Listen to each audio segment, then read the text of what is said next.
Hey everyone! Have you ever tried to send a large video on WhatsApp only to get a file too large message? Frustrating, right? Today I'll show you how to send those big videos easily on Android.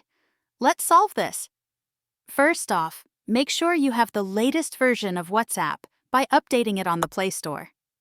WhatsApp's standard limit for video files is around 67 megabytes for direct messages.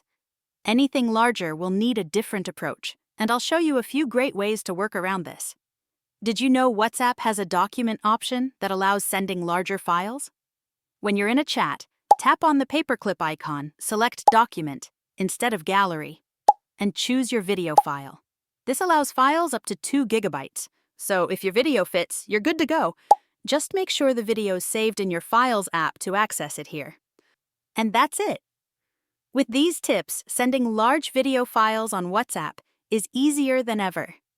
Try them out and let me know which one works best for you. Don't forget to hit subscribe for more helpful tech tips.